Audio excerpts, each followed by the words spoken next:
This shit weird as hell. I'm really about to make a YouTube. That's so funny. Okay. I'm trying to figure out like how I want this angle to be.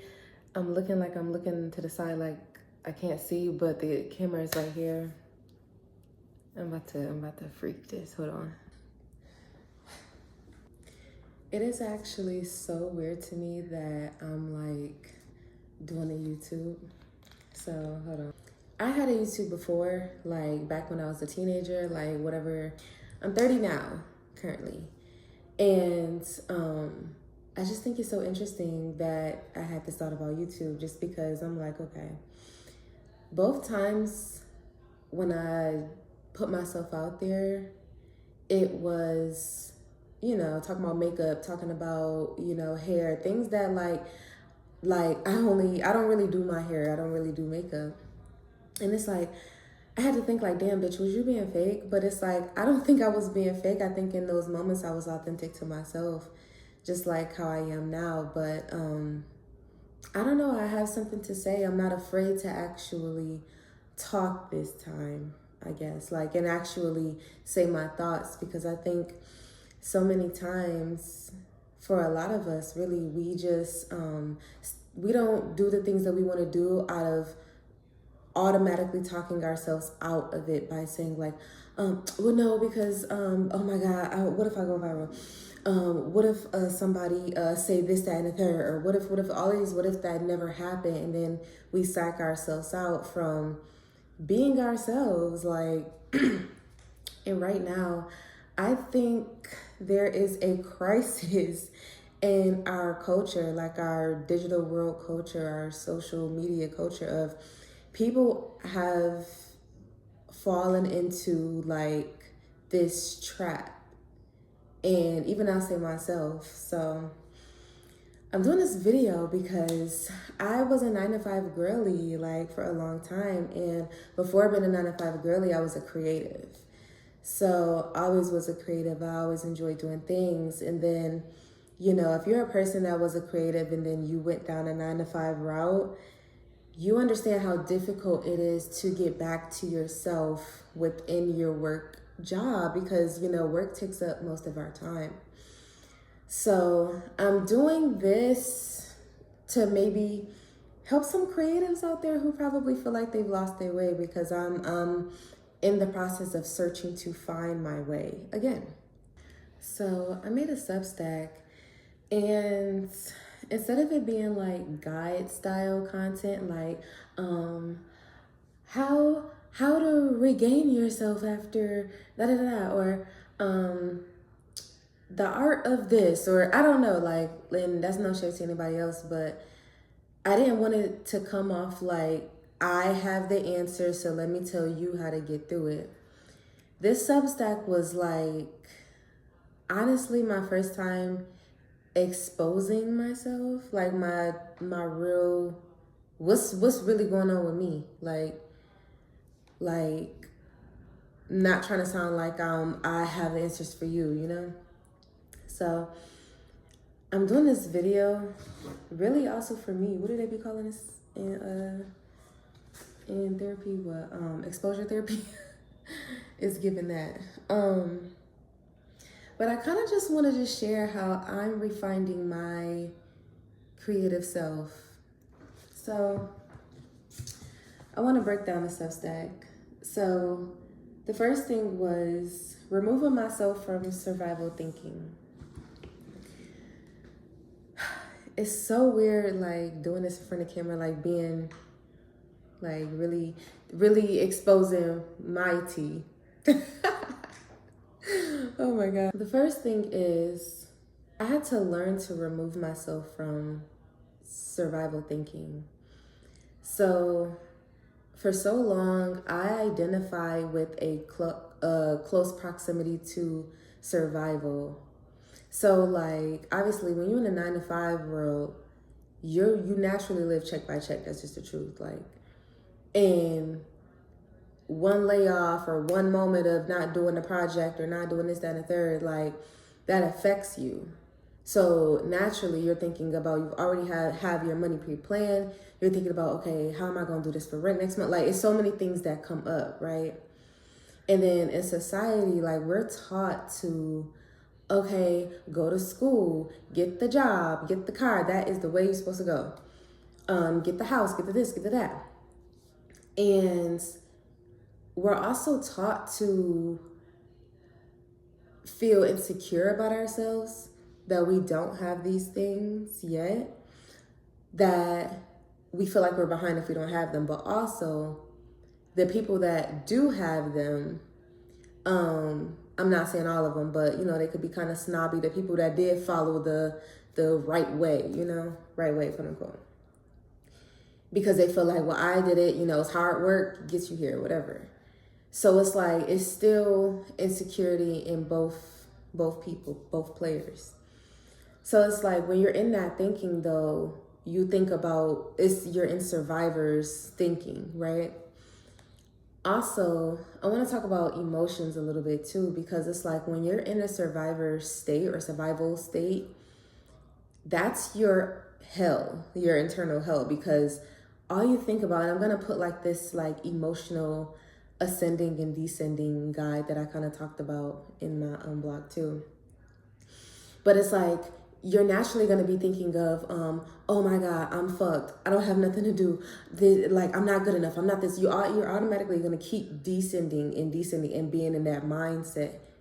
So I had to allow myself to understand, like, okay, I don't need to keep feeling that way. I've been that way before, and every single time I've carried myself through, and every single time I've gotten better. Better things have happened for me. Like this has been the best year of my life. Well, obviously it's 2026, but last year, every year I say is the best year of my life because everything, you just get better. So I got out of that despair thinking, that I hate to say 9 to 5 thinking because it's clearly nothing wrong with having a 9 to 5, but like that one track mind thinking, I'll say.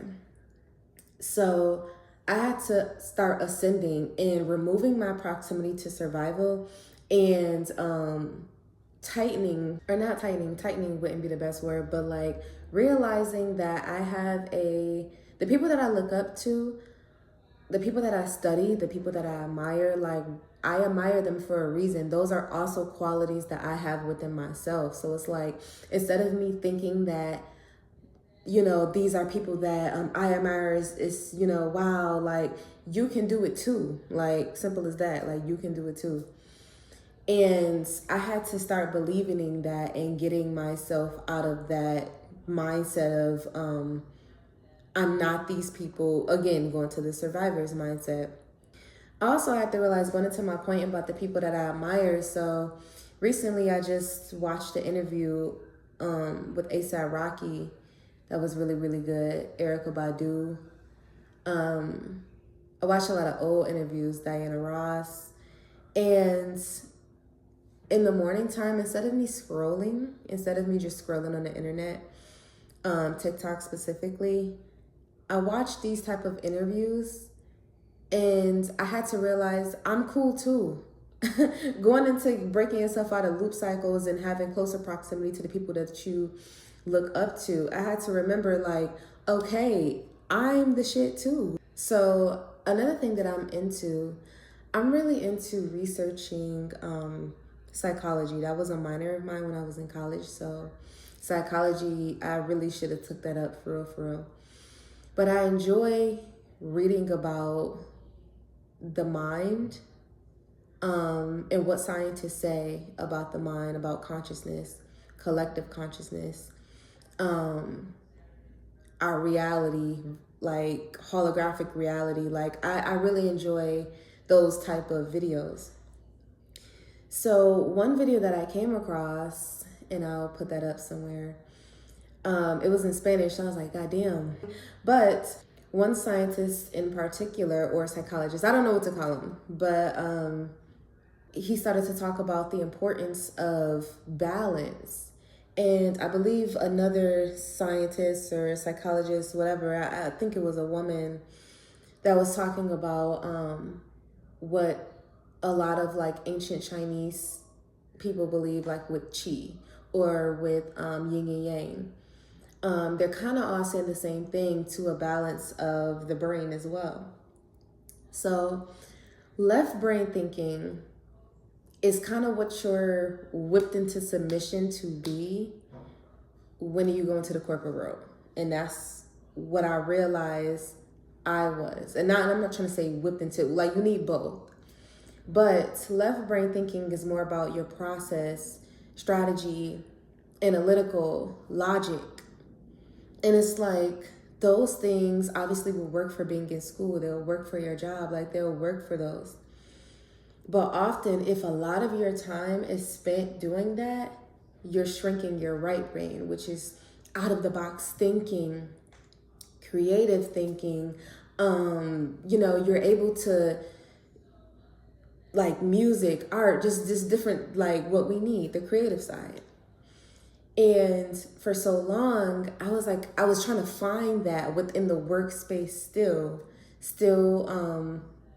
being analytical or still, it's like, and when you're in the corporate space and you're left brain thinking, but you're trying to find your creative side, a lot of your ideas and things you do will get shot down, and it'll really fuck with your confidence, because it's like, damn, you're thinking that you're presenting yourself as in a way, trying to present yourself as the artist or the creative that you are.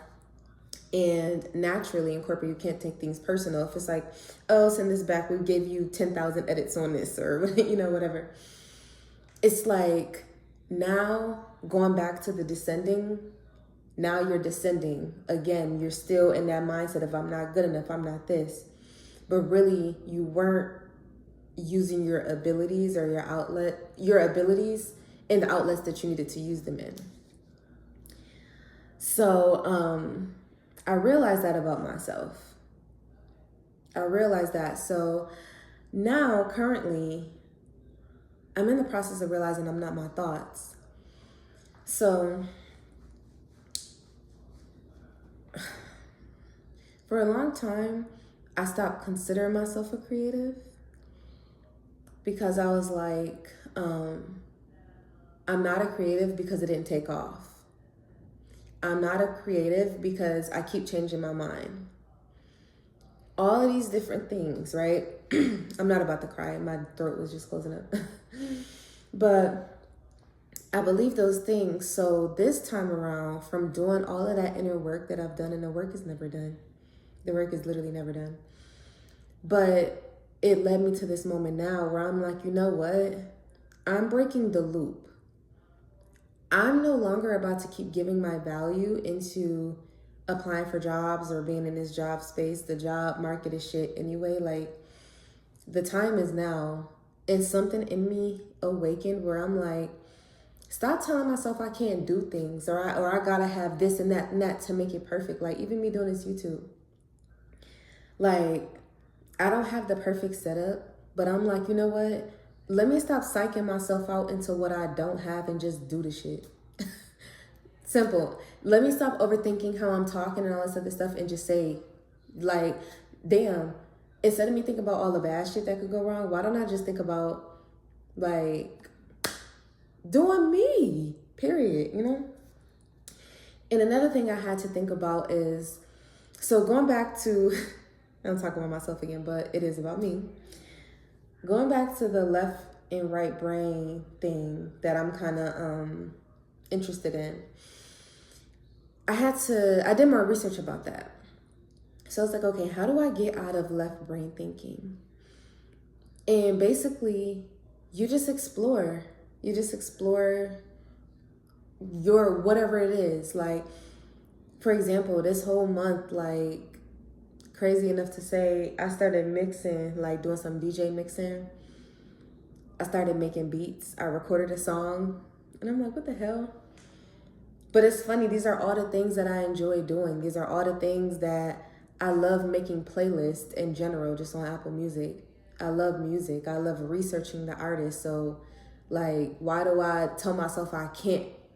Like, it's not like I'm about to sit here and doing DJ all of a sudden, but it's like, who says I can't? You know what I'm saying?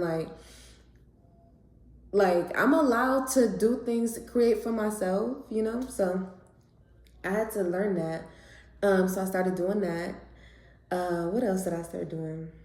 Made the song. this damn YouTube shit, which is so crazy to me. It's like, oh my gosh. But again, I'm just flowing. You know what I'm saying? That's another thing that I'm realizing through this whole process of me refinding myself creatively. It's like, I just gotta flow. I can't keep letting the stream get blocked off by rocks. It's like, just let myself flow. I'm the only one holding myself back from doing all these things I want to do with thinking about all these what ifs. And it's like, now every single morning I wake up, I'm excited to create something. I'm excited to draw. I'm excited to color. I'm excited to do my pottery. I'm so excited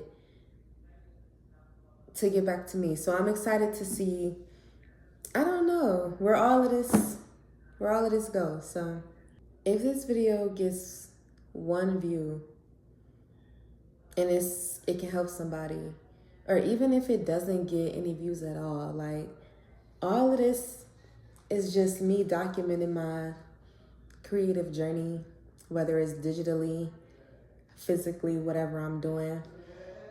Yeah.